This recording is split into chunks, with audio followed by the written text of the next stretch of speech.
You bunch of losers. Welcome to the show. It's episode 356, January 11th, 2026. It's Happy National Milk Day, and that doesn't even matter. We don't have any fun facts about milk. You can come and you can take it. You can come take a drink of this tall glass of milk if you want it. It's the San Francisco 49ers absolutely going into Philadelphia and cramming it down their cram holes. I told every single one of you on this show a couple days ago, the Niners lulled you to sleep. You thought their defense stunk. No, it didn't. The Niners did exactly what I said today. Lulled you to sleep. They said, oh, you can throw on them. No, you can't. Jalen Hurts didn't even complete a pass past 15 yards. Jawan Jennings had a longer pass than Jalen Hurts did. You think you can run the football? No, you can't. The 49ers ran it down your throats. Brock Purdy legacy drive in your faces. Dad, I'm going to stop you right there. First of all, we want to talk about Happy Milk Day. Brock Purdy was out there looking like a bag of milk because he was the third best quarterback on the field today. Josh Allen's bones may have been. And you can't say legacy drive for a drive that started with 7 minutes left on the clock. That's not a legacy drive.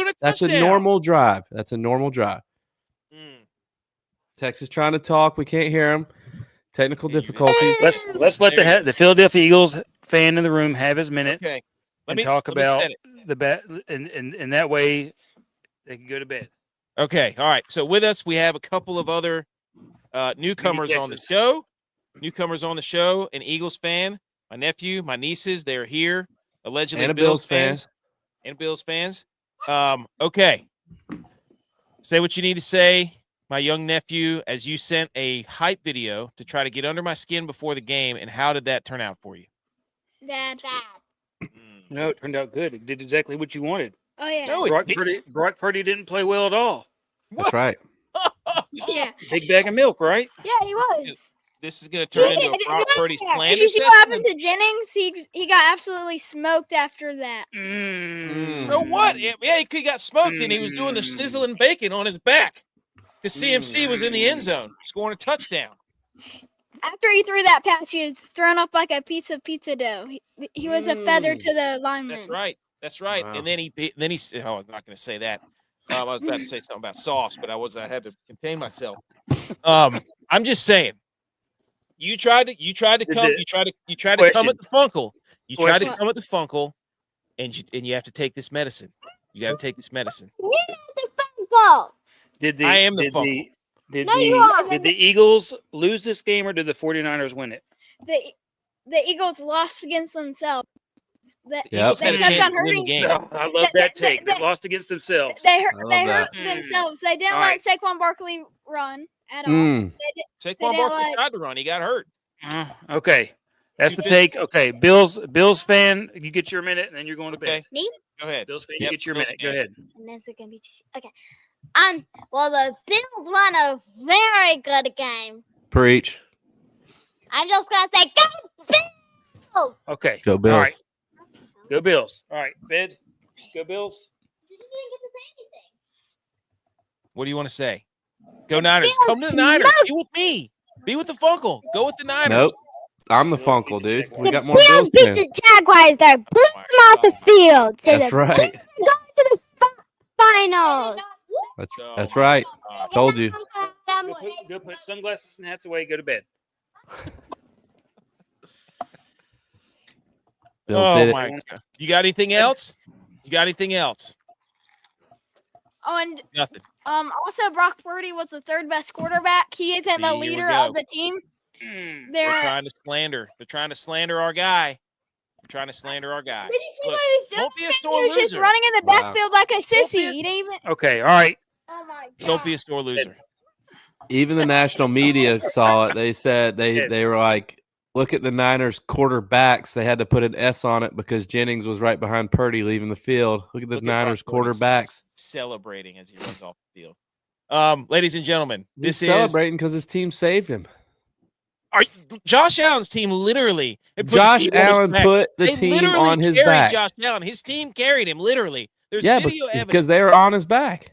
No, because his feet weren't even on the ground. Yeah, they were. They carried him. He was running the whole time. You watch other he runs through air, dude. He is Superman. Unbelievable. Team on his back. He Buzz Lightyear. He flew. Oh, okay. So what we're gonna do? We got a lot of football to talk, and we don't have a lot of games. It's great because Tex left us, so it's me and J-Boss. So everybody's listening to the show. If you're listening to the podcast, thank you. Thanks for hanging in. Thanks for tuning in. Go like, rate, review, subscribe, all that stuff.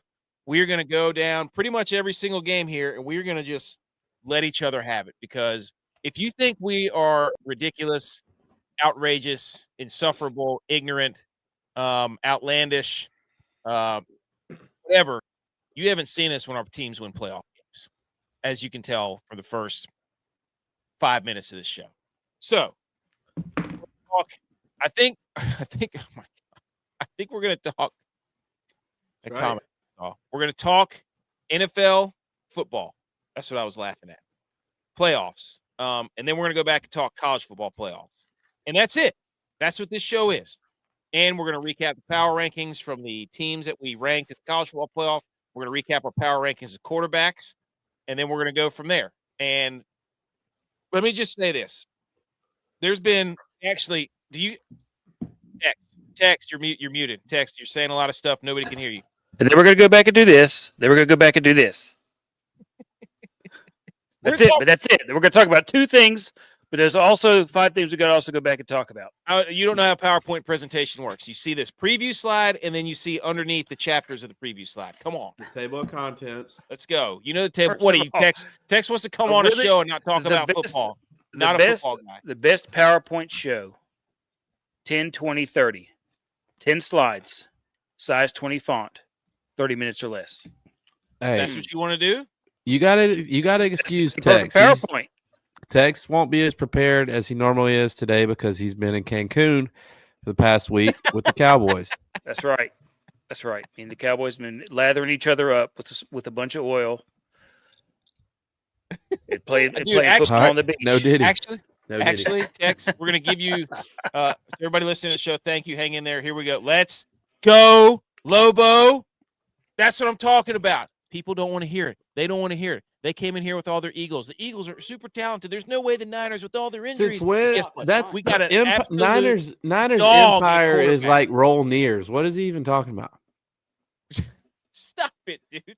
They never Hey, say. you shout out I've never Maxine. once heard them say Niners empire. That's because you don't know. What, are we supposed to know everything the Bills do?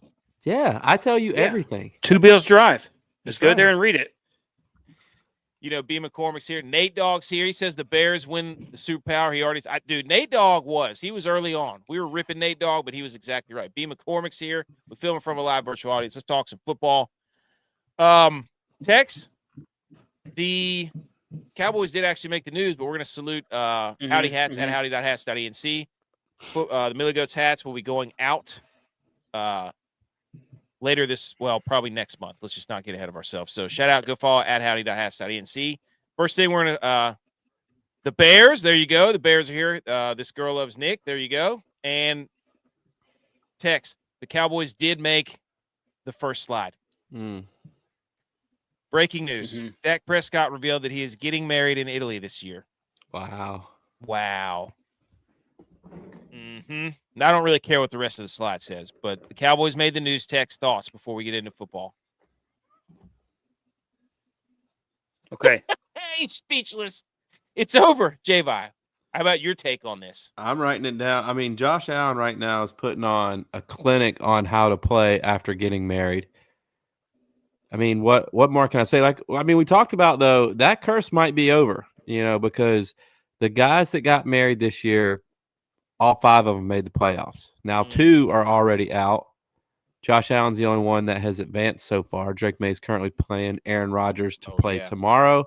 But I am writing it down. 2026 married. Dak Prescott. Tex, thoughts on your quarterback getting married? I mean, as far as we know, everybody else got married in America. So does it really count if you get married outside the U.S. on foreign soil? The curse. Move on. We're going to monitor that. That's a good counterpoint, though. Good spin zone. Good spin zone. So from my standpoint, it might as well not even be a legitimate thing. Well, I mean, Tex has become a Bills fan, and Josh Allen might very well break this curse. Tex was a Bills. He was wearing a Bills shirt today. I saw. Yeah, it's right here. Because I phoned in after the Bills are my playoff team. I got to have somebody to pull for. Can't be the Niners. Why not? Can't be. It just can't be. Unless like the only way that I could pull for the Niners is if they were playing like they already played the Eagles. Yeah, they already played the Eagles, and I tried to pull for the Eagles in that game, and I'd be like, they'd drop a pass and they'd be like, yes, and they'd be like, no, we're supposed to beat the Niners. They can't. Eagles can't. See that's what I was saying in 2022, 3 years ago. I said, y'all lucky we don't have Brock Purdy. And of course, we had Brock Purdy and we won. Mm-hmm. So that argument from 2022 finally put to bed as well. It's over. The Eagles going to the Super Bowl that year was complete fraud. Without Brock Purdy, the Niners couldn't win that game. Well, it's interesting the Niners how they label their players because their best quarterback plays wide receiver and their best wide receiver plays running back. And the Bills' best quarterback sneak isn't even their quarterback; it's their offensive lineman carrying their quarterback. Hey, so the snowplow. Right? I'm sure Deion Doctor's like, look how well I did in that play. Okay, no, that's enough about the Cowboys. Nobody cares about the Cowboys. Nobody cares. But here's what we do care about, ladies and gentlemen. There was a lot of stink in the media saying that the playoffs are just more fun with Kansas City in it, and the Chiefs, and no Lamar, and no Burrow. That was great. And lies, every single one of them. Because look at this, what football did for us this weekend, ladies and gentlemen. An NFL record, 12 fourth-quarter lead changes this postseason. Bears are the only home team to win. The Bills are the first postseason road win since 1992. To be fair, the Bills weren't in the postseason for 17 of those years. Yeah, but so I mean, that's like just extending a stat to make it look worse than it was. It's still a stat, though. It's a fact. Yeah, but we weren't in the playoffs for 17 of those years. Well, that's your own fault. It's not the graphics' fault. That's not the point. The point is we're trying to dunk on the Chiefs because everybody said the playoffs will be the same. Enjoy the playoffs without Mahomes. It won't be as fun. Enjoy the playoffs without Lamar or Joe Burrow. You know what? Every single team I think this is a great thing for the NFL as a whole because now we're not rooting for like players. We're rooting for teams. Let's get back to rooting for teams. Love that. I'm so sick of rooting for players. That's right. I hate that. That's a good point. Every single team that was leading in the 2-minute warning or under the 2-minute warning lost except for the 49ers because the Eagles couldn't do it. But, I mean, you watched 3 games where it came down to the last drive. I mean, 4 games. Every single one of them came down to the last drive. It was incredible. So this whole we can't do the playoffs without Mahomes, shut up. I'm a little upset I went to sleep last night. I got home from the Panthers game. I had a headache, and it was 21-6. I was like, man, I don't feel like watching this. So I went to bed. Hand up, I missed it. You missed a great game. You did. That was wild. I got it. Look, I thought for sure the Packers minus 2.5 was cash. For sure. Nope. It did not. No. You guys have any other thoughts initially before we kind of dive into this? No. I got to run upstairs real quick. Hang on. Okay. What do you? I mean, your overall take. I mean, you were at the Panthers game. Like, do you have any overall take of football? Look, I will say this about the Panthers game. As much as we rag on the Panthers, it was a good environment. The crowd was rocking, and the guys that work at the Panthers, they said like it feels like it did back in 2015 when they went to Super Bowl, and just like the excitement around the team. Everybody was in their seat 15 minutes before the game started. I mean, it was a packed house. And when Steve Smith said whatever he said before the game, and then Cam Newton came out of that tunnel, I mean, I don't know what the DB levels were, but it was the loudest I'd ever heard it in there. Dude, I mean, they were pumped. They were so excited. I tweeted out when the game was going on, I was like, Bank of America Stadium in the playoffs, like when they're good, when they're competitive, is an underrated stadium to watch a game on TV because it is rocking and you got the skyline in the background. I was going to say it's underrated because it's one of the few stadiums that's like in the heart of downtown of the city where the team plays. Most teams play 30 or 40 minutes or even miles outside of the city. You're watching this New England game, like they claim Boston, but it's like it's closer to Rhode Island than it is Boston. But also to have, the Panthers right in downtown, it's, there's a little bit of traffic getting in and out of there, but for the most part, it's pretty easy getting in and out. It's when the Panthers are good, it's coming around. But and you think about it, the Panthers are 30 years old now. So the biggest knock on the Panthers for the longest time was like they didn't have any original fans because everybody that lived in Charlotte already had they were a fan of a different team already. But now you have guys, that are our age that have lived in Charlotte, grown up in Charlotte. Quags being one of them. Coach Acatelli being another one. They grew up here with the Panthers. So now that they're older, like they have a hometown team, and it's like the Panthers have those diehard fans now. If they can just continue to grow that fan base, who knows what can happen. Shout out Quags too, wearing the Millie Goat hat pretty much all over Charlotte. Shout out Quags. I am happy for him. That was a fun. We'll get to the. Also, just breaking news. Juwan Jennings has 2 playoff passing touchdowns, and Justin Herbert has 2 passing touchdowns in the playoffs. Wow. So, but yeah, so it was just Charlotte. That's a sneaky, awesome. Not because we live in North Carolina or I live in North Carolina, but when I'm watching the game, I'm like, man, that was a fun game to watch. Also, Fox Sports put out this graphic. Jay Bones turned our attention to it about they did all the NFC quarterbacks on one side, all the AFC quarterbacks on the other side, Super Bowl trophy in the middle. Some of them are grabbing the trophy. Some of them are not. You don't know whose arms are who. This is obviously AI, and it's really creepy looking. Like Bo Nix and Jordan Love are throwing fisticuffs at each other. I don't know what they were thinking here. The Texans, CJ Stroud's wearing the wrong jersey. They're slipping, dude. I would say Fox is. You can't go AI here. How is CJ Stroud wearing the wrong jersey? I don't know. That was a big stink. Like the Texans picked up on it. That was like their uniform from like 2 or 3 years ago. Old uniforms. Yeah. I mean, I don't remember Stafford's beard being that gray either. Mm-hmm. I know he's got a little gray in there, but not that much. This is just a weird graphic. I mean, Josh Allen and Jalen Hurts look like they're having like a left-handed handshake. Looks like Texas over the week graphic. But anyways, it's just great to have the playoffs here, and I'm just super excited that. Look at go back. Look at Trevor Lawrence like doing the locked arms. like Pastuzik did when he would sing on his beer. He would do this. Oh gosh, dude. Okay. We got a lot of football to talk, dude. And we're gonna start. We're gonna start with let's start with our teams first. Okay. I just went on like a 5-minute rant about the Niners. So we're gonna get to the breakdown of the game, but we're gonna let you have your fun. No, you already had your breakdown. That was it. No. Yep. Not gonna happen, Tex. You're not gonna do it. Your team didn't win a playoff game. You don't get to decide who does what. Your team didn't win either. My team, they did win. No, they just had the higher score. They did not win that game. Yes, they did. They took it. They came and took it, just like you always tell people to do. You say, "Come and take it." They did.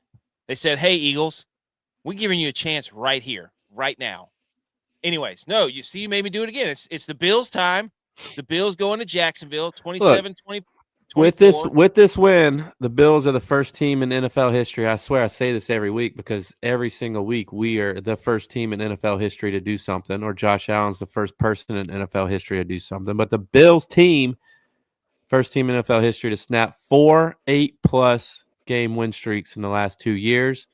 So let's let the Chargers win this game. Give us the Texans. We will be an NFL record-breaking 5 8+ game win streaks. We'll do it. Don't make us do it. Also, we are watching the Patriots Chargers 6-3, just like everybody thought it would. The first half was over before we even went on the air, which has never happened.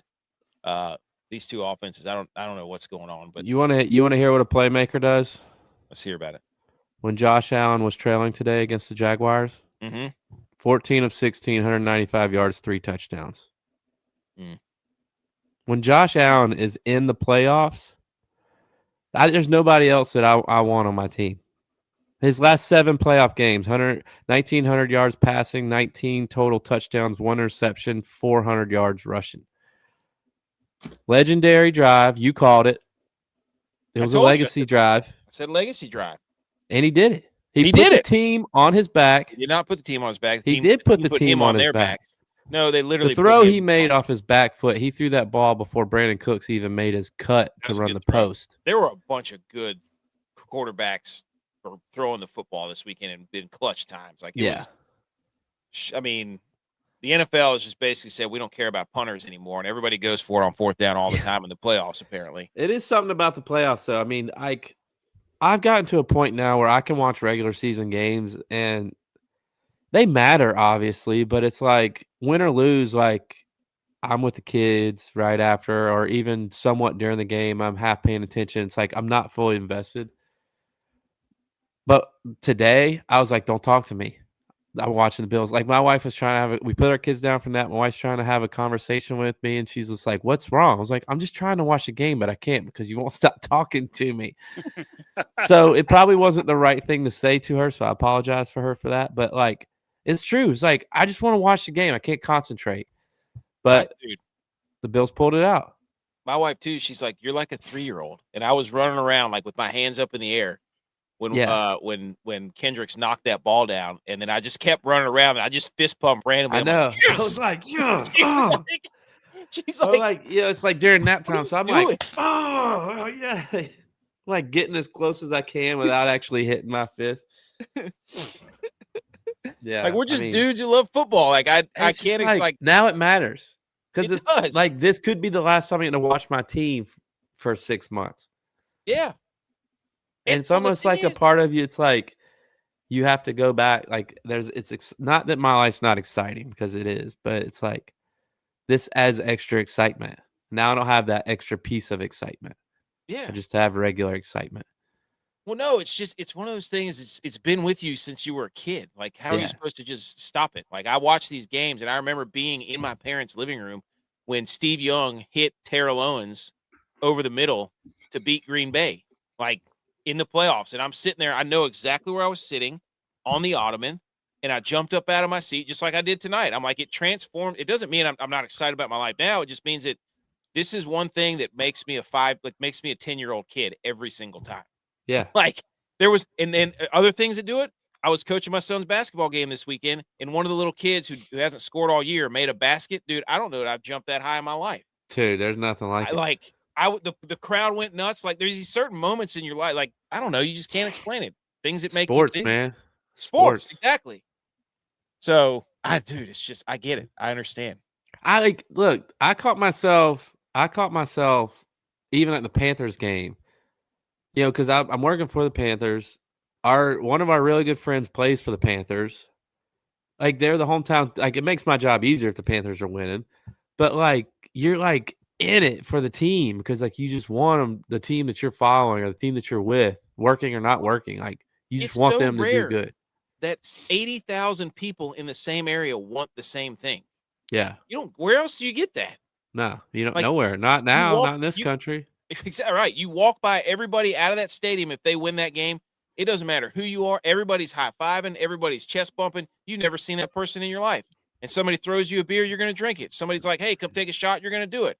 Like, you don't get those moments with 80,000 other people ever. Well, like, especially for people like us who don't live in the towns or cities that our team plays. Yeah. So, you know, when you are, I don't know, it just feels like you're watching it with other people. Well, I mean, me and your mom text the entire game for 18, 19, 20 weeks of the year. I sent her an eyeballs emoji and she said, leave me alone. And then we don't text the rest of the year until the Bills play again. My uncle sends me a text message 5 to 10 minutes before every single game. Go Bills. Or he sends me a picture that he's at the game. I don't understand how people don't get that. Like, it's hard to explain it to him. And she's like, you're a 5-year-old. I'm like, no, like the whole time she's like, well, who else is an Eagles fan or your friend? I'm like, yes, my friend. We've been talking for 3 hours. Like we sit there and text message and everybody's text messaging, talking about the games. I'm like, that's the whole point of football. And we've had in this 10 minutes that we've been talking about, we've done foot- nothing to clarify about foot- any. We haven't explained anything, but except for just telling that we love our teams. We love Yeah, football. football. Hey, football is us. That's all. Yeah. It is. Football is us. I put it on the thumbnail. I just put underneath all our pictures, just football guys. Like we love Mhm. football. There's nothing. I don't know what to. Yep. I don't know what else to In say about it. 3 weeks, I'll be so sad. Yeah. You don't have to tell me why you were excited about the game. I know. Anybody who watches football knows. You have to explain it. Dude, how about Shakir had 12 targets today? He caught all 12 passes. Buddy, that is one of the most underrated. So let me do a quick synopsis of the game. So Trevor Lawrence, he threw that interception earlier, which is hilarious. Then the Bills got a crucial stop on a 4th down early in that game. And can I just say this? You suck, NFL, for ruining the chain. That was a perfect opportunity. That first 4th down that the Bills stopped Trevor Lawrence on, we could have had a chain gang run out there, and the ref could have done, there was all, and instead we get, hang on, virtual line. That's trash. It happened twice. Yeah. Yeah. That. And then like, it wasn't even right that- because he was down before. Gosh. Yeah, and then, so. They're taking the football out of football. They're taking Exactly. the football out of football. There's nothing better. Don't than IT the my measurement football. And, the guy staying up and doing that number, and the crowd going crazy. So it's 10-7 at halftime, and there's a controversy at the end of the half with the Jags because they got up to the ball, and Well, I said it to you guys. I was like, we're seeing way too much of the refs right now. Yeah. We were seeing and I'm not just saying for the Bills, but for both, just the game in general. We were seeing too much of the refs. They needed to let the guys play more. They needed to figure it out. Like, again, it's like they weren't explaining why things were happening. Like, and then, the play at the end of the half was, look, you said it right away. I said Exactly. karma. You said ball don't lie as Yep. soon as it happened. And it's what it was. Like it they was. gave him an extra second for no reason, and then Cam Yeah. Little, who never misses, missed. Yeah. So karma, dude. Ball Yep. don't lie. So we had that. Then we had Josh Allen. He got hurt. He was throwing ducks in the third quarter. There's a controversial call with 7 minutes to go on the defensive holding on that 3rd down on Benford. Just like a mystery late in the game. You remember that? Tyson. Yep. And I put Maru in a body bag for his trying to stand up to me for that. Oh, it was the holding. It was the Yeah, it was the holding. And I was like, well, it should be, if the offense gets a holding call, it should be automatic 4th down. And he said, well, who's to know if it wasn't for that holding that it wouldn't have been a touchdown? I said, well, who's to know if it wasn't holding on the offense, the defense wouldn't have sacked him. He said, well, everybody knows that holding calls aren't always right. And I said, you proved my point. There should never be automatic 1st down if the yardage for the flag does not equal the 1st down mark. Mm. It shouldn't be that way. Yeah, I mean, I'm not disputing you. That was a I will funny die on exchange, that though. hill. He said it was a bad hill to die on, but you will. I didn't die. I fought back. Jeremy said the Jaguars should have kicked a field goal in that early moment. They should have taken the points. I mean, there was a lot of coaches that were like, "We're going to show you. We're going to show you who we Jaguars has a good defense, and I think in the playoffs, like you perceive a team how they are all season just based on like who they typically play. Like the Jags, the South usually isn't a great division, NFC or AFC. So you think Jags get or some college easy football. Yeah. You think the Jags get some easy wins, and then you actually see them in the playoffs. Like the Bills, it's the first time they've beaten the Jags in the playoffs ever.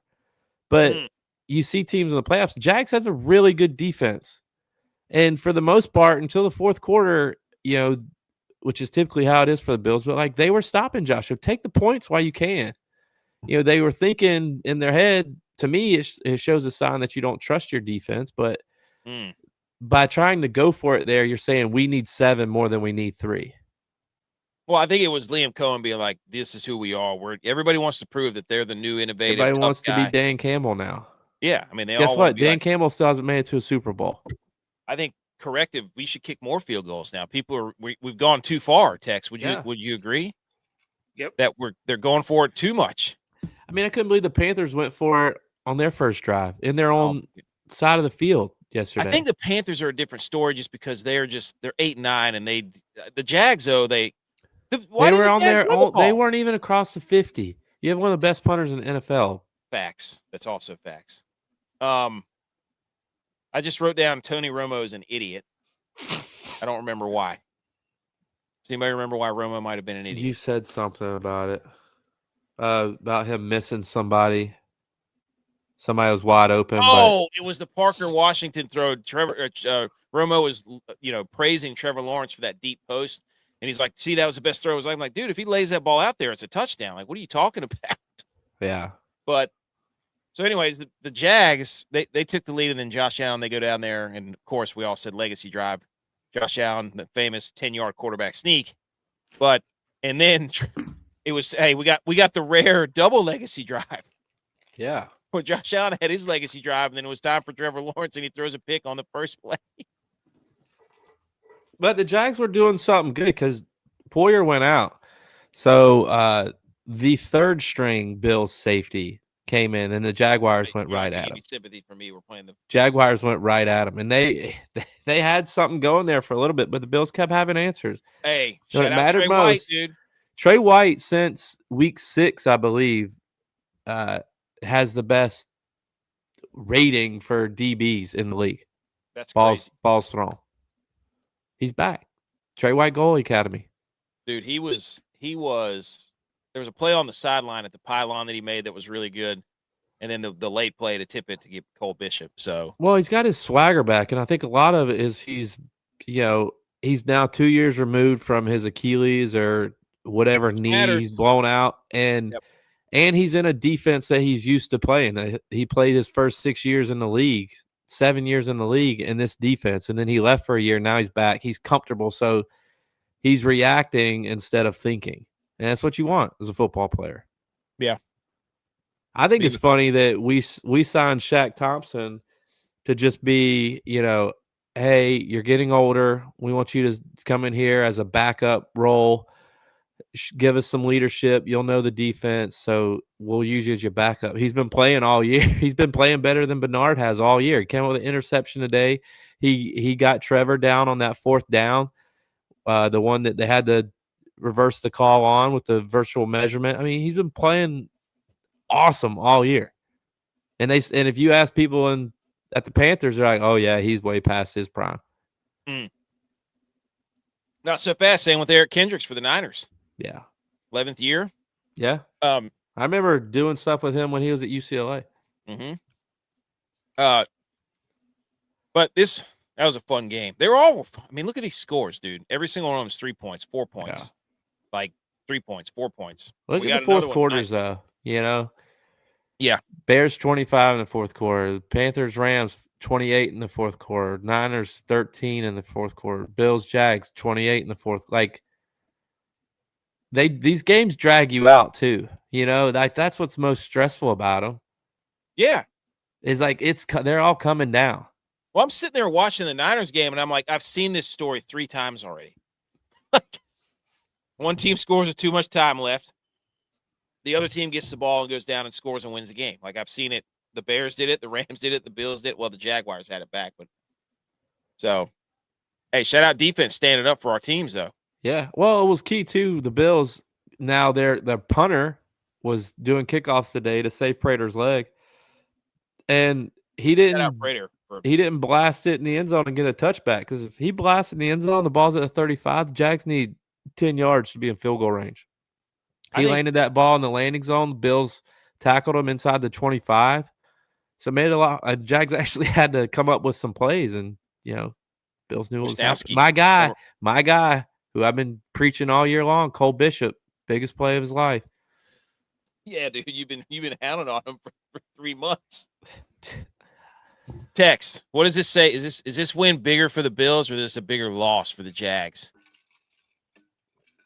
I mean, Jags have a lot of potential for next year. I think that it was a bigger win for the Bills because now they got some Mo, and they're going to be a wagon to handle for the rest of the playoffs. Well, and the Bills, when they ended their drought in 2017, they played that Jaguars first game in the playoffs and they lost. So now, according to you and all the media, they've had a drought since 1992, 34 years, not winning on the road. 1992. And who do they play? The Jags. They get it done. They break that drought. Now there's only one more drought to break. Winning Super Bowl. Yep. They're knocking them all off the board. I just want to say, time in 19, they won the Super Bowl. They went to the Super Bowl '92 when they went on the road. Put a Josh Allen jersey on the Grim Reaper. What was put the teams on the doors? Oh, the doors. Did you what was your spread today? Did you do something different? I didn't eat anything during the game. I was like, nah, we did pizza. I had leftover pizza the kids had last night and buffalo chicken dip. Nice. I'm gonna be in Siesta Key next weekend though, so I don't know what the hell's gonna go on. Are you my father-in-law's 70th birthday. I told my wife after the game, I was like, you don't have to watch the game next weekend. She was like, well, when is it? I was like, well, I don't know that yet. Yeah. So she's like, I'm sure we can figure something. I was like, yeah, we're not. Yeah, this is not we are going to figure this out. So what about Trevor Lawrence? Do we believe in Trevor Lawrence still? Or does that tell you he threw a pick this was his chance. He had the ball in his hands. Like, I'm not a Trevor Lawrence hater. I think he's got a lot to learn, but I think some of his downfall, because we busted his chops early in this year about this being is he the guy or is he not the guy season. I think, being in a system for a while helps you, or for more than a year. He's had a lot of turnover, as has Baker Mayfield. Like, what's Baker's true potential? Do we even still know? Because he's had 9 offensive coordinators in 9 seasons. And I think Trevor's dealt with a little bit of that. So I think there's a lot to build on. I wouldn't be super discouraged if I was a Jags fan. No, I think Liam Cohen, you need more of a running game. Etienne's not doing it for me anymore. I still think that you saw this weekend more than ever that coaching was an issue. Like, Liam Cohen, run the ball. What are you doing? They don't have a run game. They don't have one. Yeah, but what do you mean? The run game was gimmicks. Yeah. Wildcat formations and stuff like that. I agree. The run game is gimmicks. And you can't, and that's not a run game. During their win streak, they've been winning because Trevor Lawrence has been hot, not because Etienne's been running. Well, Etienne's had some big games though, and I haven't watched enough. Is that total yards or rushing yards? If it's a running back thing or a scheme thing, or if it's a line thing, I don't know. Well, but they can throw it well enough. I just don't know. Were you pretty fired up watching that game? Me? Yeah. Oh, yeah. I was up and down. I can't sit still. I can't sit still in real life, but during a Bills game, it's like amplified. Yeah, I don't know if I sat down. I maybe was sitting down for the beginning of the game, but then once it started getting into it, I was standing up behind the couch and just pacing. It's fun, dude. God, I love playoff football. It's the best. Patriots are driving right now. I need Chargers minus 3.5. Plus 3.5. Drake May, you got to make that throw, buddy. Come on for the MVP. Plays ahead of me. Next game up, 49ers 23, Eagles 19. Shout out to the team of the people before the game where the flag was blowing all over the field. They couldn't get it rolled up because the wind was blowing so hard. Erin Andrews, they kept going to her, and she had a Corella DeVille coat on. It was absolutely ridiculous. 49ers came out slinging, boys. First quarter, Brock Purdy, everybody's favorite wide receiver, Demarcus Robinson, right down the field, dude, against Quinyon Mitchell. Stout in the first quarter. Upton Stout, awesome nickel corner from Western Kentucky. Dude's an absolute baller, getting better. And shout out Marquise Siegel, basically came off the bench and had like 7 tackles. He's a freaking monster. Where did he play at? Who? Marcus Siegel or Stout? Stout. Western Kentucky. No, the other guy. Marcus Siegel, Kansas State. All right. Why? Continue. Okay. Why did you stop me to ask me where Siegel went to school? He just want to know if you knew ball. I'm just checking to see. Well, I know ball. I'm sitting here telling you that basically the whole history of the San Francisco 49ers, and you interrupt me to ask me where somebody played ball. Anybody can read the stat sheet. Go. I'm not reading the stat. Use my notes. For my notes. All right. All right. Don't you take notes during the games? The game cast. I mean, the game cast is good too. I get it. Go ahead. Niners He's get just second. reading the game cast right now. I'm not Go. reading the game cast. I'm not reading the game cast. Niners. Did you watch the game? Yes. He's In the reading his second chat quarter. GPT. I was Exactly. about to Yeah, lose that's my what I'm saying. damn mind in the second That's quarter. exactly what They I'm gave up saying. another. Dude, the Niners gave up another. They're the worst 3rd and 7. I don't know why teams just don't get in the 3rd and 17 the entire time because they can't stop anybody. They gave up 2 4th downs on the 95-yard touchdown drive, and then again another controversial. Can't play defense. The defense isn't strong enough. 2 4th downs. Yeah, I know. That's Of not course, good. the defense isn't strong enough. They're playing their 5th and 6th linebackers. We got Eric Kendricks came out of retirement. We got some. Hey, Bills did that for the AFC Championship game a couple years ago. They What was did. that I guy's remember name? that. Number 49, Waller or I don't know what his name Where'd was. he I was play at? Calendars. Where'd he What? play at? Where'd he play at? Dude, I don't know. I've never seen that guy in my He life. doesn't do ball, J-Vi. He doesn't don't know know ball. I didn't know where the hell I was like 40. I mean, I saw him come in last game against He the doesn't Seahawks. know I'm like, who the hell is this guy? But anyways, no ball. second quarter, they score. New York calls down to overturn the ineligible man downfield. I mean, I remember playing a game in 2022. Devontae Smith dropped a football, but hey, we didn't call. New York didn't call down then. But anyways, doesn't matter because the Eagles get all the breaks.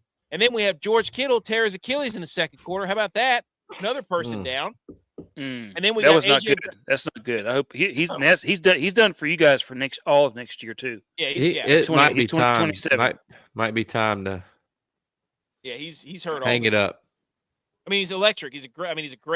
I mean, Yeah. Look, what he gave you, 8 years, 9 years? Yeah. Just for his own good. Yeah. He just needs to. Wait, That's a lot of injuries. let's hang it up and start a family, He's George. he's a great football player. Yeah, he was.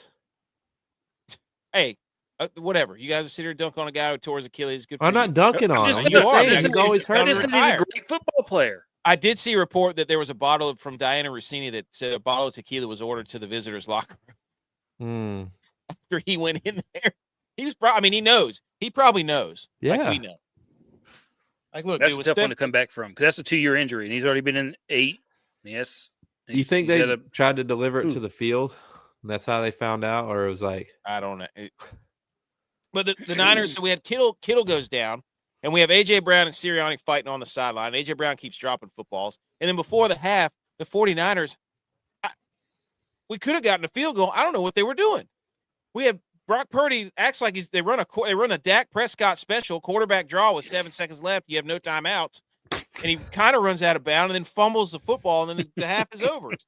Like I'm just sitting there in my living room, like, what did I just? I felt like that Mel Gibson or is that John Travolta where he walks like what's that movie? Pulp Fiction, where he walks in the room and like just looks around and the GIF, and he just kind of was like, where's everybody at?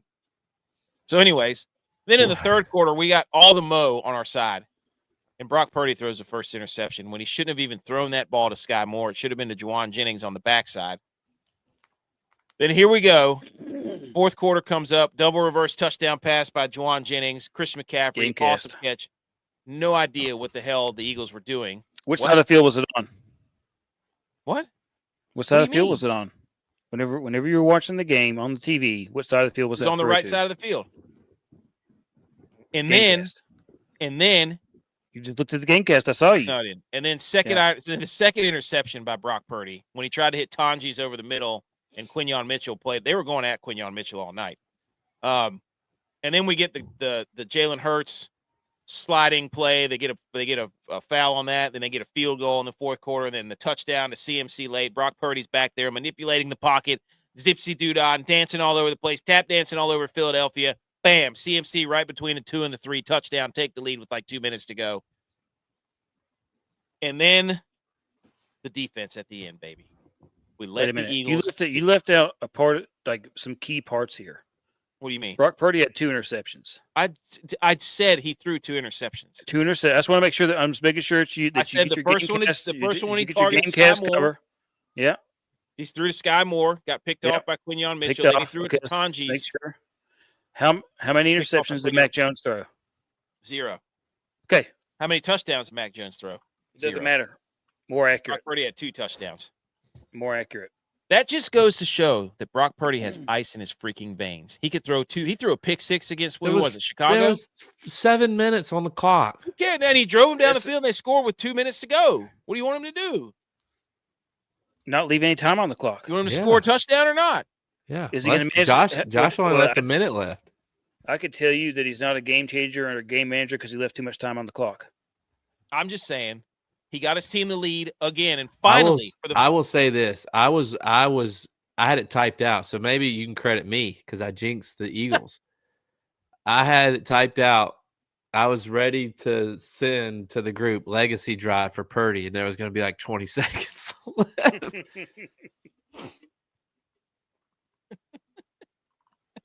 So credit me for jinxing the Eagles. Dude, I was texting my Mr. Moneylines all day. He was so mad. That offense, dude. Yeah. The Eagles, I don't know how they could possibly suck that bad on offense. I don't either. And by the way, hot take, Tank Bigsby is way more effective than Saquon right now. No offense to Saquon. I don't get that either. But A.J. Brown had like 2 huge drops I saw that in this game late. And Devontae Smith should have caught that third down pass across the middle. Yep. So, it was a little high, but he should have. He's a Heisman winner. He should catch that pass. Yeah, I mean, I'm looking at like everybody in the building knew when Hurts threw that fourth down pass, that ball was going to the tight end. 1,000%. He didn't trust anybody else. Yeah, they triple covered him. He didn't trust anybody else. That's a great People point. are dropping way too many passes. That was so exciting for me to watch. Finally, one of my teams not like the last time I saw the Niners in the playoffs. It was an overtime, like 4th down, and Patrick Mahomes threw a touchdon pass to lose the Super Bowl. I've seen that played out. Finally, the 4th down goes where I can actually enjoy it for the first time in like 8 years. So that was really nice. And it was Eric, I mean, of all people, Kendricks, who he was awesome. He's a dog. And I'm telling you right now, the 49ers the rookies, they're 2 interior linemen, the rookies on defense, Alfred Collins and the other guy, I can't remember his name, but they're young dudes, Upton Stout, Marcus Siegel, like they're coming to play, dude. They are coming to play. And then we get to go to Seattle right now. You think Sam Darnold's not shaking in his damn boots? You're out of your mind. You don't want to see that matchup again. You don't want to see it again. Hey, you've already won once up there. Winner take all, dude. What did I tell you about the Niners being the best road team? 8-2 now. 8-2 on the road. Just saying, dude. Brock Purdy. Ice in his freaking veins. Y'all probably be the Saturday night game. Bet y'all are the Saturday night game. You think? Yeah, and the Broncos and whoever. Depending on what the Chargers do here. Did you think the Niners were going to win that game, honestly? Like in the fourth, when the Eagles got the ball back, did either of you think they were going to win the game? Yeah, I thought there was too much time left, honestly. And it's you got to have some luck. Like, not saying the Niners didn't make plays, but that, like we just talked about, those couple drop passes, they matter. Like those guys don't drop those balls. No, just like last year, like when the Bills beat the Ravens, like Mark Andrews doesn't drop those balls. Like you got to have some luck, and I think it helps. And your defense stepped up when it mattered most, so they're gaining confidence now. But now your offense is starting to putter when it shouldn't, though. That's my biggest concern with how they performed against Seattle, and they're out there running trick plays. Well, the receivers are not that good. And now Kittle's hurt. That's a big blow for y'all. Yeah. But even without Kittle, Pearsall back to open up the field a little bit. Purdy tried to be more aggressive whenever Kittle went out. You could see it. Yeah, but that's not his game. No. But I can tell whenever he starts getting like, I have to take over the game now. So you don't want Purdy doing that. Nope. That's a Mac Jones deal. Niners win, baby. We're on to Seattle. I love it. All right, next game. Incredible. Next game. Rams. By the way, I was looking ahead to Denver, and it's going to be colder here than it is in Denver. Wow. Yeah, I bet Denver's the 4:30 game, and then the Rams, Niners are the 8:30 game on Saturday. Let's go to Saturday afternoon. The Los Angeles Rams get out of Charlotte with a win, 34-31 on a late second drive by Matt Stafford, who should have thrown like 3 interceptions.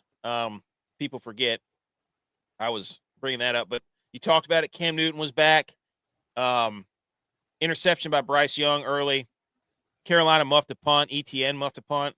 Then they had a kickoff go short. They had a fumble. Like the Panthers, like you can see why they were the 4 seed and 8-9. It's like watching an ACC game, Dude. minus Miami the past couple weeks. But at the end of the year when nobody wanted to win the ACC, that's how it is watching Panthers games. Like they just seem like they find a way to win sometimes, but they don't ever seem like they want to win just because they have costly mistakes. They're not coached well enough. You know what I mean? Like you can that tell offense goes as Coker goes, though, and that dude had a game. He's at a Holy Cross. Yeah. Like, that offense. All the games I've seen this year, that offense goes when he goes. He is it was that way last year. He was a stud last year. But so the Panthers, you had that, and then the Rams in the first half, right before the half ended, you had Puka take one off the face. That could have been a touchdown. They were 1 of 6 on third down, and then Stafford, hurt his finger, and everybody like his finger's broken. No, it wasn't. X-rays came back, not broken. Then Carolina dropped an interception late, and Matt Stafford threw an interception, but then he should have thrown another interception if Puka didn't knock it out of his hands. And then right after that, I think the Panthers blocked a punt, and then legacy drive for Bryce Young with that play that they stole from Montana State. So then a legacy drive for Stafford. And legacy drive for that. But that was the Panthers coach's fault. At the end of the game, they were idiots. They were throwing on third down. They weren't taking time off the clock. They really didn't have to make Stafford and the Rams use their timeouts. And then the Panthers had 3 timeouts remaining when the game ended. So yeah, the Panthers, there was still, there was like 30 seconds left, I think. Like they still had time to do some stuff. I felt they felt too pressured. So they tried to. The Panthers players played really well, and the coaches coached really poorly. Yeah. You know what I mean? So, but I was rooting so hard for the Panthers because Stafford does that 2 or 3 times a game. He will throw and hit you in the hands with a football, and you have to catch the ball. That's what he does. So, but that throw to Parkinson's was a freaking dime. That was a dime, dude. Great catch. So, if you're a Panthers fan, though, you got to be excited, right? At least, yeah. I mean, Bryce Young played really good.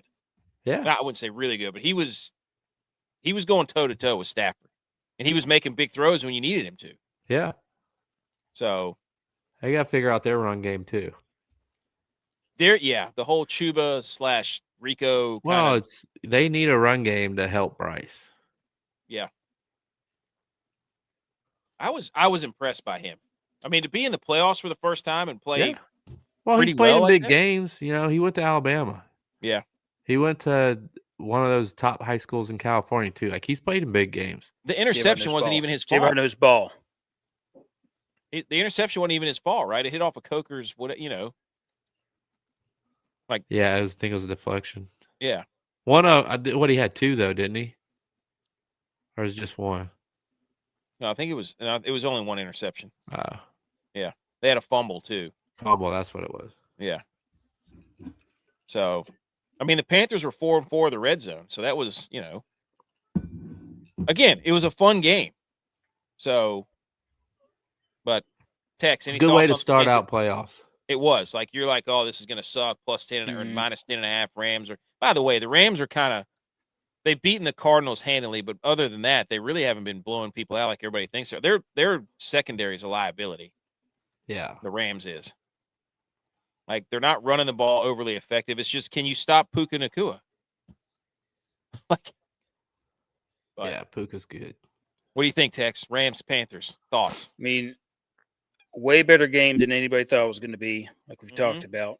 And I think that, for next year, the Panthers fans should feel pretty good about where they're at compared to the rest of the teams in the league. So it looks like they're kind of getting it all together. Do you think they keep Bryce Young? Would you keep Bryce Young? That's the question. They're Well, signing his fifth-year deal. I don't know who else, like just watching college this year, I don't know who else would be better than him right now. And they don't have a good draft spot. So they made the playoffs. Well, word is they're picking up his fifth-year option, so they at least got him for one more year. They don't really get after the quarterback that well either. I was sitting there waiting for them on that last. Like, it was so frustrating watching that drive. Their defense to end the game. What are you doing? Yeah, I mean no pressure on Stafford. Receivers pressure. running wide open. People you just let him go down the field. Yeah, no resistance at all. Like, did they get to a second down on that drive? I don't know, but what I don't understand is like the Panthers DBs like Jackson, Horn, Morig, like they were balling out. But J.C. Horn was hurt on that last drive too, I think. Oh, he did get hurt, but before that, like, I don't know. I just didn't understand that they were like, you know what? Here, we're just going to let Matt Stafford sit back there all night and just let him pick us apart all the way down the field. Like, what were they thinking? That was so stupid. Yeah. So, but I would be if I was a Panthers fan, I'd be pissed at the coaches, not the players. So, okay. Where are we even at? Oh, we moved to Saturday night. In one of the Bears, Packers. Bears get down 21-3. Everybody's playing like Dookie on the Bears. First of all, don't spend 3 days telling me that we're going to get a blizzard and a snow day and a snow game, and there's not a lick of snow on the ground. No. You can't do that to us as fans. I expected to sit down Saturday night with my kids. They'd gone to bed, and I was going to turn the TV on, and I was going to watch a Winter Wonderland and tap my wife on the shoulder and be like, "Look at this! Look at how cool this is." And there was nothing. There was no snow. That was a lie. That was fake news. Same with the Panthers rain game. The whole time we were setting up, it's going to hit hard during pregame, and it's probably going to be a lightning delay. What is a single drop of rain? So stupid, dude. But the Packers and the Bears, like, this game started like crazy. There were two awful fumble bounces for the Bears. Like Watson, when he went to jump over the pylon, fumbles, and the ball, like Romeo Doubs falls on it, like it goes right in. And then the offensive line screen, like when the Packers ran, was it the Packers that ran the screen to the tackle? The Lions. Oh, yeah. During this game, it was the Packers, yeah. And that dude was running, trucking people. Ball was flailing out. And then he fumbles, and the ball, like, squeaks between, like, three Bears players. Like, so you were watching that game, like, the Bears just are not getting any of the breaks right now. Yeah. And before that, the Bears, I didn't know this, but they were 0-6 all time in Navy jerseys. In the playoffs? I think just in general. So the Packers had those 3 long first half touchdown drives. Love was absolutely cooking in the first half. The Bears went for it four times on fourth down. Like, the first half was like, the Bears suck, and the Packers are a well-oiled machine. Halftime hits. I don't know what happened to the Packers. They went in and got warm. I guess so. They should have stayed out. They should have stayed out of the locker room, dude. But you had the third quarter, Caleb Williams threw an interception. You know, he was backpedaling on that 4th and 1, and by that time you're like, it's over. And then that was the play after that. That's when Green Bay ran that tackle screen. And you're sitting there in the fourth quarter wondering why the Bears kicked a field goal to go down 21-9. Caleb Williams is still missing guys running wide open. And then that 4th and 8 throw he made on, what was it, like 5 or 6 minutes to go? That was a pretty ridiculous throw. Off his back foot. Yeah. So, I don't know. It was a wild fourth quarter. I mean, the Bears scored 25 points. I don't know what LaFleur was doing late. He only ran – this is another situation where he ran 10 seconds off the clock with 3 minutes to go. Can't do what that. are you doing, dude? Yeah. Ben Johnson schemes people wide open. Like there are people wide. Colson Loveland was wide open all night. DJ Moore was wide open on that touchdown. Like Loveland's had the game what Bills fans have been wanting Kincaid to have. But I went to bed thinking that the Packers 2.5 was an easy bet. Like the Panthers 10.5 was an easy bet. Yep, called it. And I said, hand up. Bears needed an onside kick to come back and beat the Packers last time. They're not going to do it again. Hand up. I was wrong. Like they continue to keep coming back on people. 25 points in the fourth quarter. Yeah. Like what happened to the Packers defense? Like what are you doing? And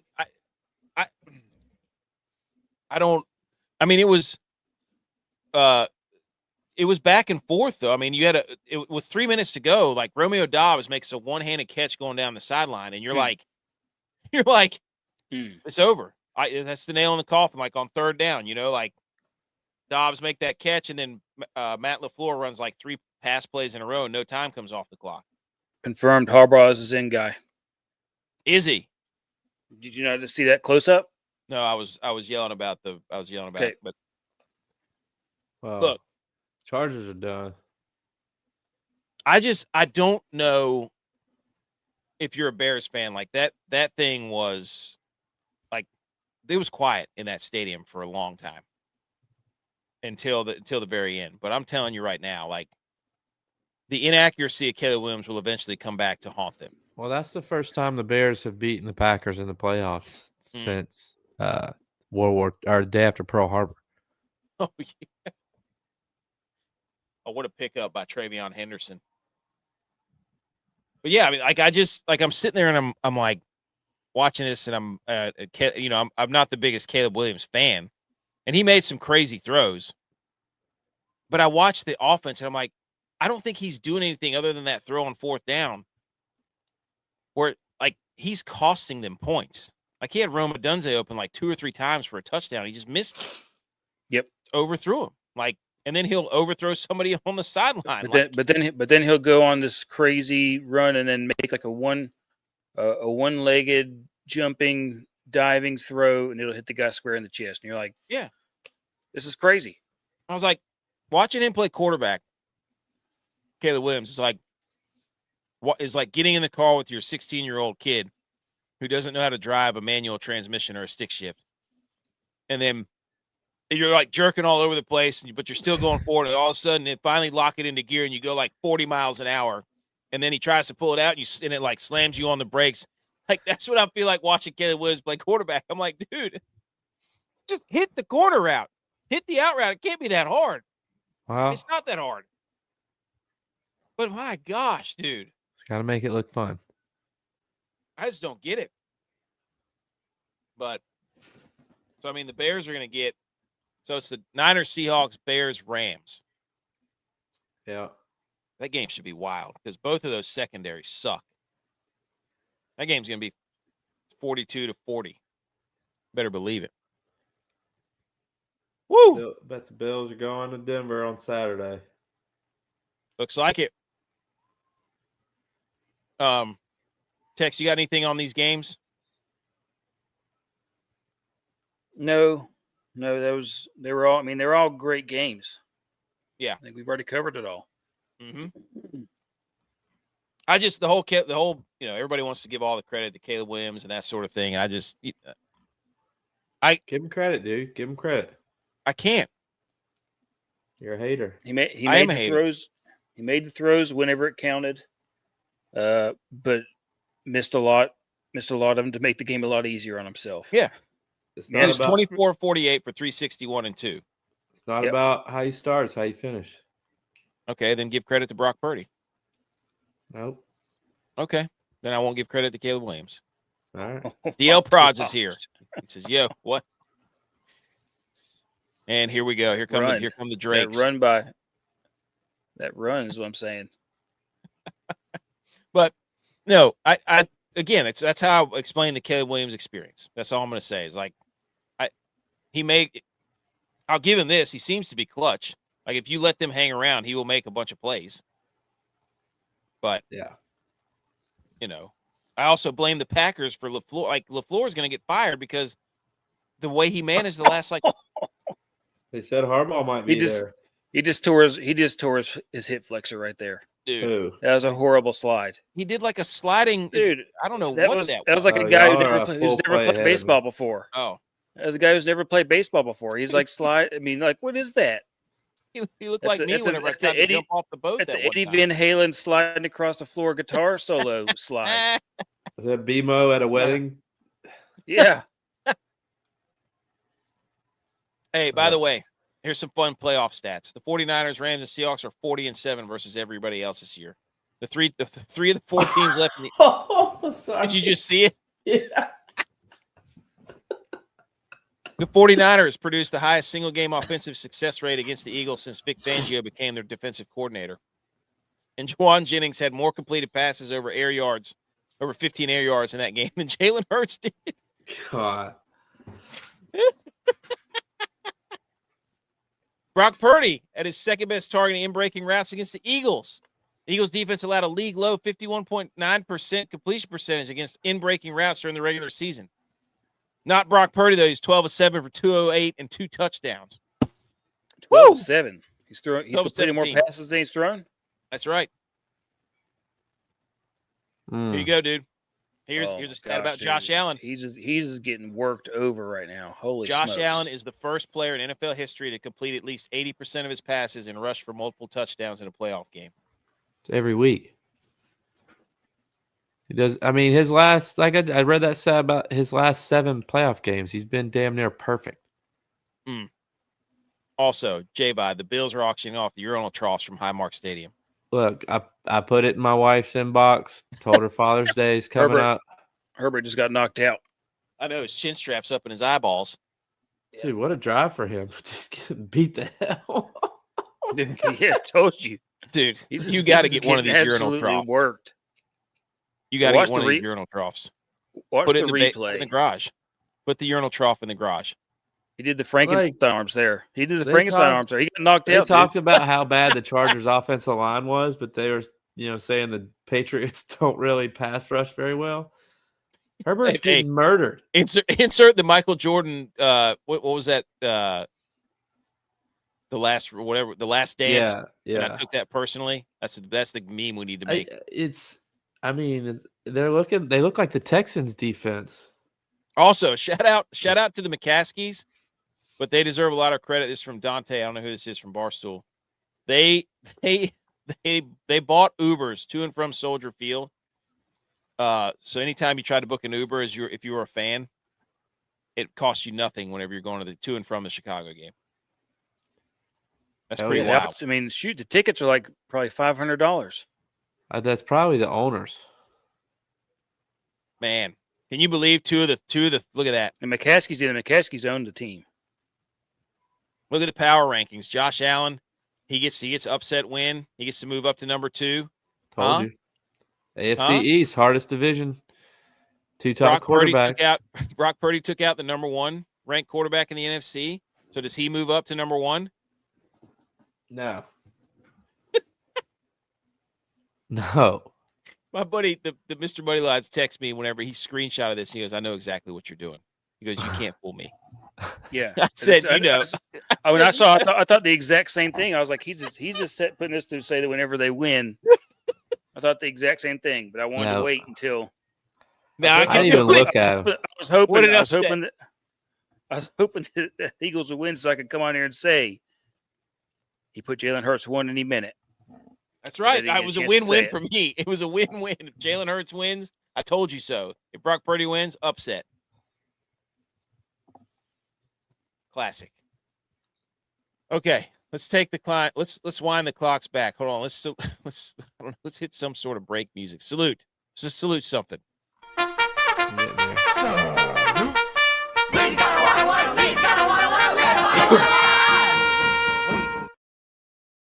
Gosh, I love that graphic so much. That was beautiful. Okay, let's go back to Thursday night, ladies and gentlemen. The Miami Hurricanes they This is a win. great game. What That was a great game. Dude, first of all, War and Treaty national anthem before the game. Oh, goosebumps. And the Fiesta Bowl did the pregame way better than the Peach Bowl. They had honorary captains Patrick Willis, Eli Manning out there for Ole Miss. They had Ray Lewis and Edgerrin James for Miami. The coin was actually small. They actually got to call the toss. And so let me tell you this. We're watching the game, and my wife, she goes, whenever the guy called it in the air, the guy said tails. And she goes, who calls tails? And I was Tails like, never excuse fails. me? I was like, have you never called a coin toss? I was like, tails never fails. And she goes, what? No, heads. You always call heads. I'm like, you're the first person in my life I've ever heard that says heads is what you call. I was like, tails never fails. So, but anyways. Because one weighs more than the other, right? Yeah, science. Shout out to the specialist for Miami who took a shot of Cafecito before the game, too. So they got the boys you can't have smelling salts anymore. So they were just out there getting jacked up on espresso. Love that. First, oh my God. First, Dude, we got he's doing the T-Rex arms back there. Oh, no. Holy moly. Boo! Drake May. Dude, that's like whenever somebody falls, like they slip in their driveway and then their slipper goes like 10 feet in the air. That's one of my favorite videos. They're like, how did your shoe go that high? How'd the ball get up that high? I love this. In the first quarter, Ole Miss took the ball and went 3 and out. Like, we're going to cram it down your throats, Miami, and they went 3 and out. Yep. But, dude, in the first quarter, Miami had the ball for 13 minutes. Ole Miss had it for 2. Yeah, and it was what, a 3-point game, 6-point game? Now, if Ole Miss's running back isn't on the ropes in that game, is it the same game? Yeah, I mean, he broke that first long run. Yeah, because he's awesome. Yep, he's awesome. Oh, he's a baller. Like that, Chambliss and Lacey were phenomenal. The Miami wins 31-27. They were, and Chambliss got his 6 year of eligibility denied. But so after Lacey had that long run, Miami went on a 15-play, 8-minute drive, touchdown. They were up 10-7. And then you had the Carson Beck bomb, 17-10. And shout out to the kicker for Ole Miss. That guy, nuke, idiot for going to go back to school, but absolute mega leg. So From North Carolina. Yep, Cornelius. And then in the third quarter, Miami dropped a couple interceptions. Cardero had a doink off the upright. That's the Ole Miss kicker. We had an interception by Ole Miss in the third quarter. Then a doinking in again for Ole Miss. So this thing was tight pretty much the entire way. Fourth quarter, flags started flying for Miami. Ole Miss couldn't score in the red zone. The Tony guy had an absolutely electric catch and run touchdown for Miami. Mm-hmm. Chambliss, when they got the ball back in the fourth quarter, he had an absolutely ridiculous drive. He had a big scramble. Chambliss did not get to 240 passing yards. That was unfortunate for a parlay I had, but I cleaned up in parlays this night. I thought he did get it. Huh? I thought he did get it. Did he? I don't think he did. I think he did get it. Maybe he did. I'll have to go back and look. But there were 3 lead changes from the 8-minute mark to the 3-minute 13 mark in this game. And then we got our first legacy drive of the weekend, boys. Carson Beck, he had third down throws near the red zone to number 0 that were absolutely ridiculous, like over the middle, a little slant or a little in-cut route he was making. And then he had the rushing touchdown. He also missed a guy that should have scored like 5 plays earlier in the drive, which probably worked out for him. But I do remember that. And then Chambliss doesn't know how to throw a Hail Mary. Apparently, you can't throw the ball out of the end zone. You have to throw it in the end zone. But this game was ridiculous. It was what a way to kick off playoff football week. So, but Carson Beck rushing touchdown to win it. He was the offensive player of the game too. But shout out Ole Miss, dude. That was fun. Yeah, but what are they going to do next year? Anything else to add on that? No. No, I thought it was a great game. I mean, as much as you wanted Ole Miss to continue on just because of the drama, like you knew at some point it would have taken a big enough toll. But Miami's a good football team. Yeah. Yeah, they are. They got a defense that just attacks constantly. I mean, it's unreal. And Yeah. they have enough weapons to make up for Carson Beck. Right. And people want to try to bully them, and they're not going to get bullied. So it'll be interesting to see the matchup between them and Indiana, because Indiana's going to try to bully them. Yeah. Will Miami let them do that on their home turf? That's so weird that Miami is going to be in the visitors' locker room. I mean, I bet they don't. I bet they're in their locker room. Really? Yeah. I mean, there's a ton of locker rooms in that stadium.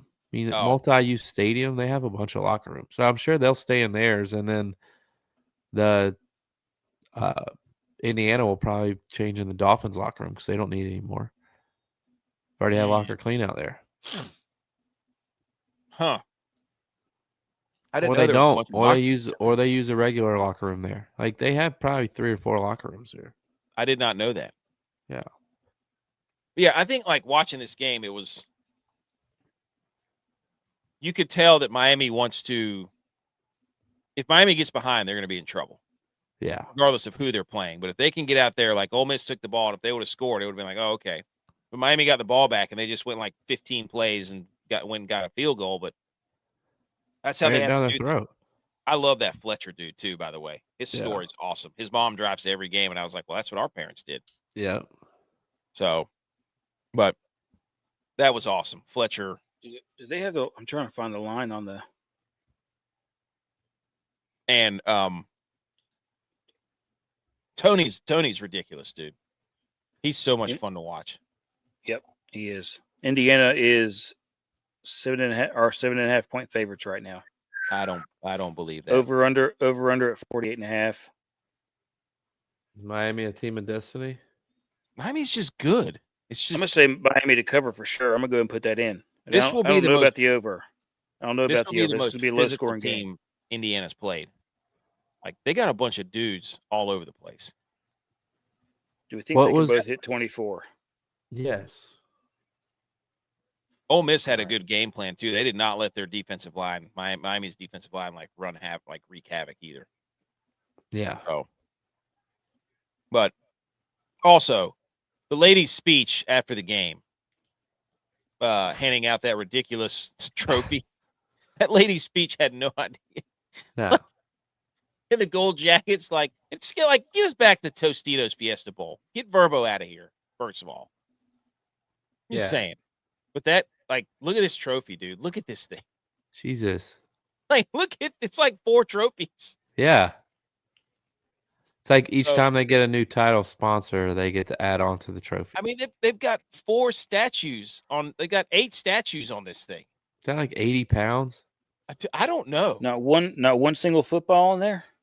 Yeah, the very it's top. On the top. Okay, it's on the top. But I can't see with these glasses. I'm trying to see it. It looks like something that has been sitting in the Sistine Chapel for the past. It looks like some sort of Indian Hindu type deal with like an elephant there. Xerxes would get off of 300. Yeah. Like there you go. That's exactly. Yeah. People would be like, this movie is so sick. Look at those guys' abs. Can you believe that? I miss the Tostitos Fiesta Bowl. Why would Verbo okay this? Like, you know what we need? Get us 15 statues, mini statues. I mean, that literally looks like Xerxes whenever they're carrying him through the whatever. Like, and then Indiana. I didn't write on the way to the hot gates, Thermopylae. Exactly. And he's like this. Why does it? Why doesn't what? Why does the Chargers offensive line hate Herbert? I don't think any of the guys who were even on the team before the past couple of. Oh my God, dude! Yeah, dude, they had guys going There's free people running everywhere. Yeah, I was watching that going. He's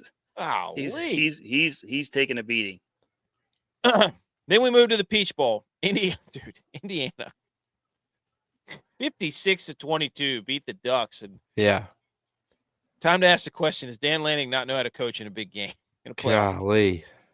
How many Man. times are you going to get beat by 40?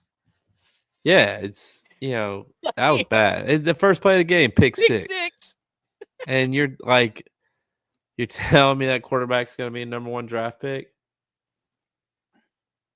No, absolutely not. Well, that's a Jets throw. That was a New York Jets throw. Yeah. So yes, the Jets should draft him. He was terrible.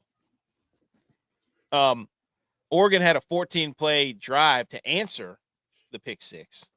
And then Indiana comes back with their 11-play drive.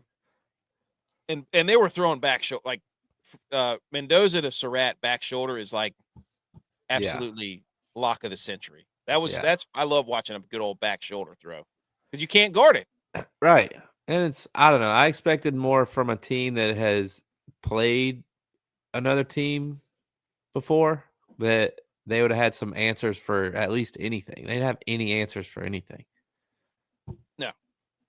Well, and then in the second quarter, you had the Ducks fumbled again.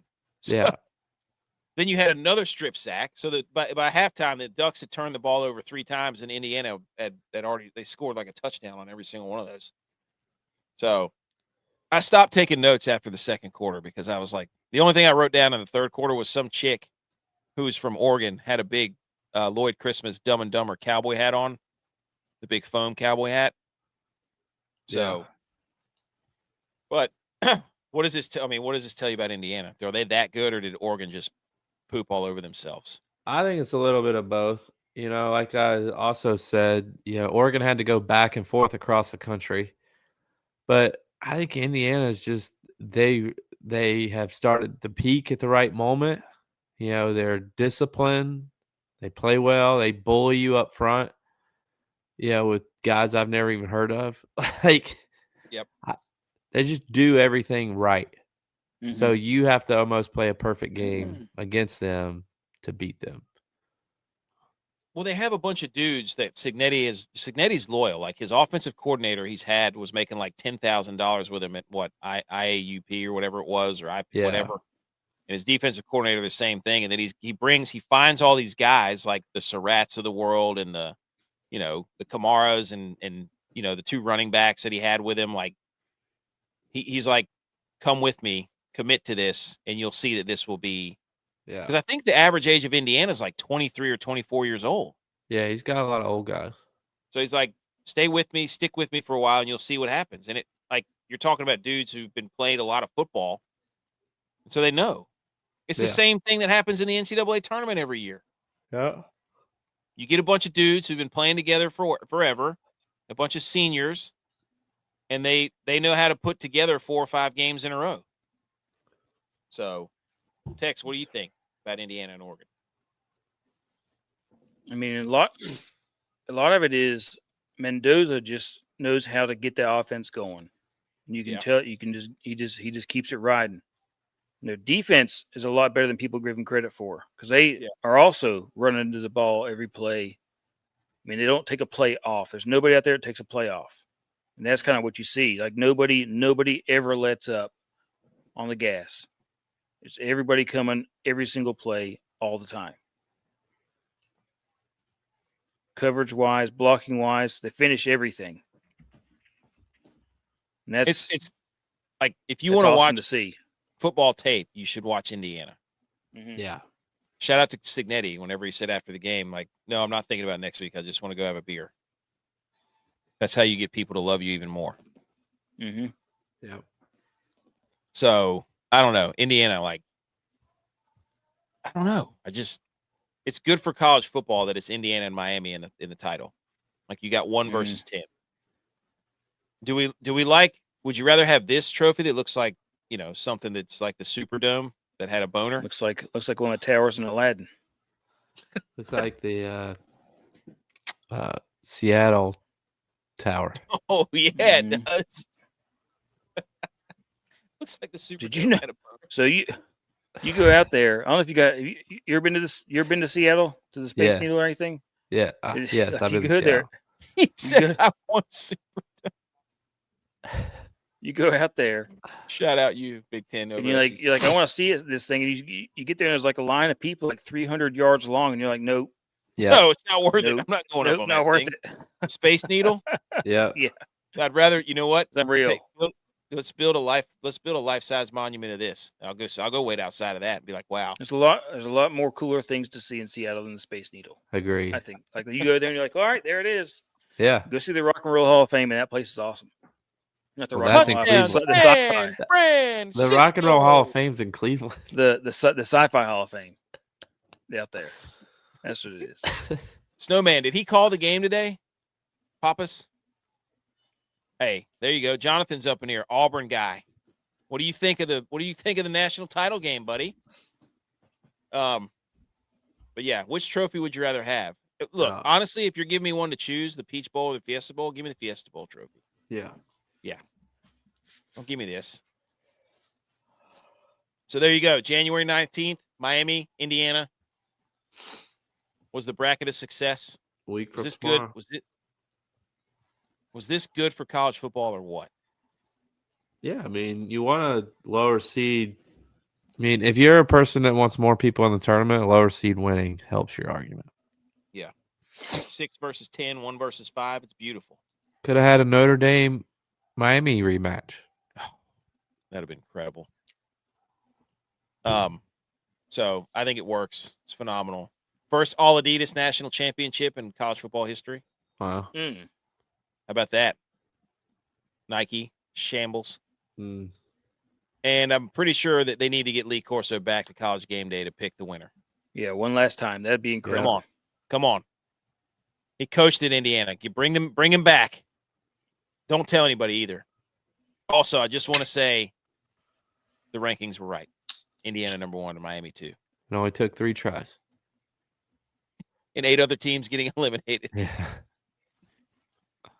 ACC 4-0 against the SEC, 9-4. It's incredible.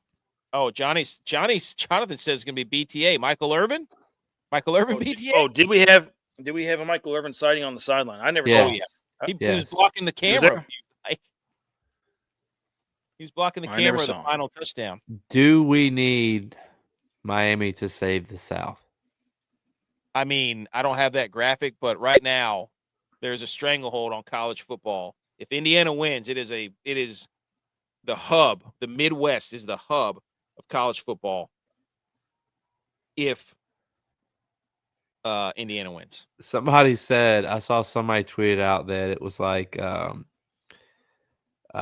the SEC is finding out now that real money is involved that car dealerships aren't that well off. stop making all the football shows about car dealerships. Well, I'll tell you, oil money in Texas is also real money. I think that they didn't allow Michael Irvin to be an honorary captain in this game because he would have been too intimidating, even with Ray Lewis out there. Even with Ray He wouldn't Lewis have been out able to. He would have been talking trash. He'd have been barking at the other team. Yes. He'd have come out there with his belt. Yes. Too intimidating. Do you think Maybe if a guy Maybe they're saving him transfers- up for the national championship. Do you think if a guy transfers to your school for 1 year that he should be able to, and then goes to the league, he should be able to come back and act like he was went through it all for 4 years at that school?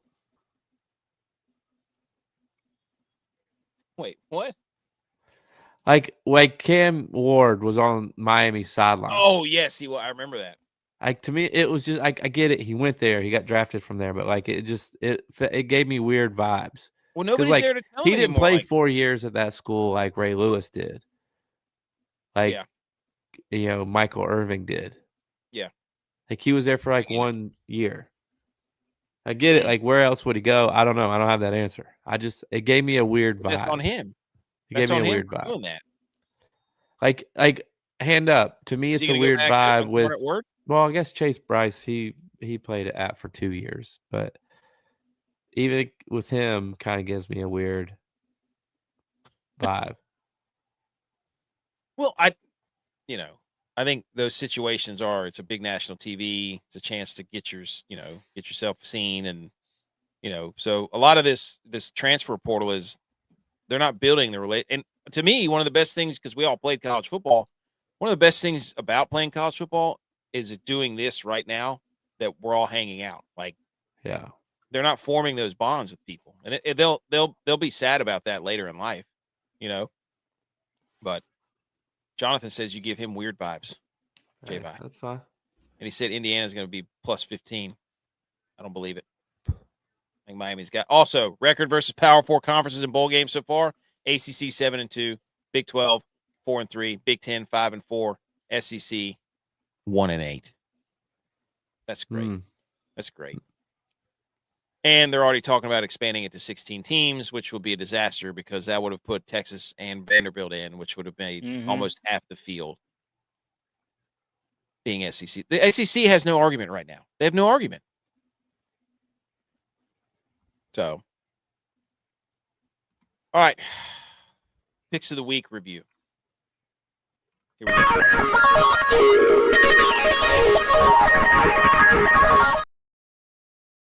Picks of the week. Here we go. Tex, you gave us an over. It was Bills Jags over 51.5. What do you have to say for yourself? Oh my gosh, it was 51. Josh Allen let the country down. I am just like the 49ers. I almost do enough things to get it right. And today wasn't quite enough. But I'll be back next week. Did have enough. So, dude, Jordan Love balled out. Holy smokes. I gave you as the spread of the week Panthers plus 10.5 versus the Rams. You're welcome. Nailed it. Knew it. Wow, Wasn't ever a doubt. That was a gimme. Of course it was. That's why I picked it. I know ball. Me and Tex out here are getting risky. I know. We're out here living trying to make money in the wild. AK's living in the Ritz-Carlton, getting room service over here. I'm the one. AK out here picking minus 250 bets. Yeah, come on, Jim. You don't even know what that was. You don't even know what that was, pal. It's probably like minus 110. He said hairline checks. Hey, you want to see that? A little thin right there. Hey, we're good. Full hair. We all got full hair. Hats inside. Let's go. We wear hats to show our loyalty. J-Vi, your under of the week was Miami versus Ole Miss. And it was a good pick until you jinxed it. I mean, they both scored, 3 points in the first quarter. They both scored 3 points in the third quarter, and you're like, under's in play. And I'm like, come on, dude. You don't shout out. You just let it ride. You ride it out with the boys. So you jinxed it. You knew the records were on the line. Oh, there was a riding out with the boys debacle, wasn't there? There was. Because you went against the boys. No, Tex went against the boys. You did too. No. I rode your parlay. I was like, let's go. I'm on. I'm in. And I made a whole bunch of parlays. When you start making parlays, you don't know where you're going. You don't know what you're hitting. No, J-Vi, at the same time, I told you since the time you said that, I said, this one's going over. You don't want to do that. I was going to make it. You waited till the show. You didn't tell me that when I said it in the group, and I had time to change it. So then I just had to ride it. Like a man. I came to you face to face. I said, my friend. I still had to ride it. This is not. This is going to be an over. And I tried, but you didn't want to hear it. I even gave you the exact number of points that Miami was going to score. He said NBA. I said 31. About you, Dex. Dex, he said you look cute with his glasses. He says, "You know what you're doing." I called you NBA. Big basketball guy. So far we're 1-2 because you two jabronis don't know ball, and then we finished 4-2 because the 49ers plus 4.5. Shout out ButchP, giving you your dog, and then DYLON gave you love over 222 passing yards. He threw for 323, and Edge picked Indiana minus 180 versus Oregon. So 4-2. 57-54. Winning record. Let's go. And then tomorrow night we got Texans Steelers. Who do you like? Who are you picking? Texans. Quickly. I just want everybody to know our pick'em show. J-Bones. I'm honestly afraid to say this, but I think the Steelers got a shot in this game. I would take the Steelers too. I think too many people are taking the Texans. Yeah, I think I Steelers just at had plus this. I 3? just had this gut feel. Yeah. I just had this gut feel that they're going to make Let's a do run it then. here. Let's make a 34. pact. Everybody shake hands. Shake hands. 30 Steelers plus 3. Let's go. All right, I'm Steelers putting it plus in right 3. now. I'll do it tomorrow when I'm in North Carolina. All right, I got one hang the banner. Can I hang a banner real quick? Yes. That's just Purdy. No.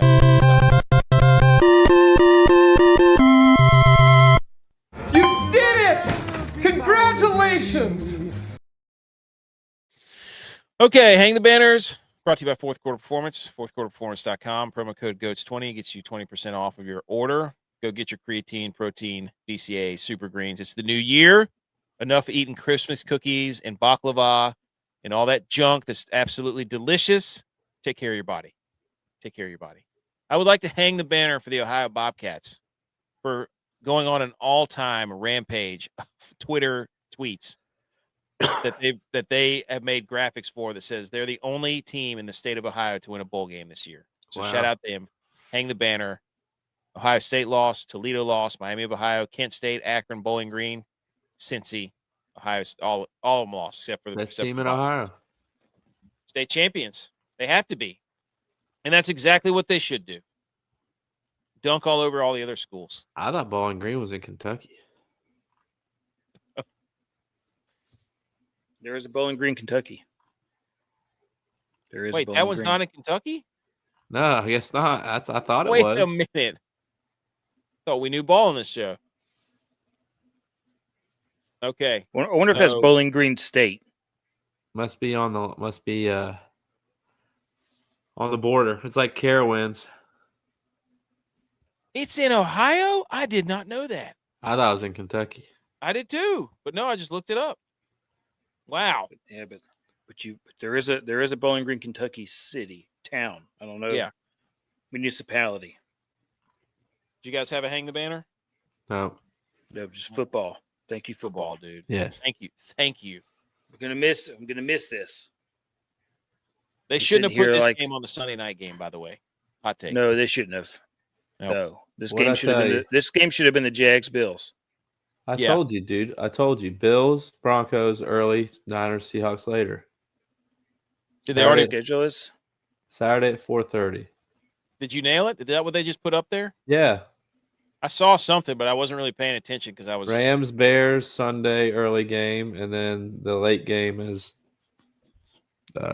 Chargers Oh, there you or go. the Patriots versus whoever wins tomorrow night. Okay. No, they didn't put it up there. They just put Saturday 4:30 and 8. That has nothing to. Or wait. You think the Bills are 4:30 Saturday? Yeah. TS fry me, bro. What does that mean, Joe? Okay, hang the banner for football. That's it. What a recap show. So much playoffs. The playoffs delivered outside of this game and the Indiana-Oregon game. So we were one. What? How many we have? 4, 5. So far we're 5 for 7 with great games. Oh, there you go. Tosh says the Niners play Saturday. Let's go. Told you. Love a Saturday game. Love a Saturday game. Anything else? No, If you're just tuning in late, they haven't decided the times yet. It seems like go Bills back. and Bills are playing Saturday too. Go back. If you're listening now, do us a favor. Go to Spotify, go to Apple, go to iHeart, or wherever you listen to your podcasts. Subscribe to the show, rating, review, and let us keep talking football together, all of us. Anything else? No. All right, play some music. What music? There we go. We love football. Go Bills.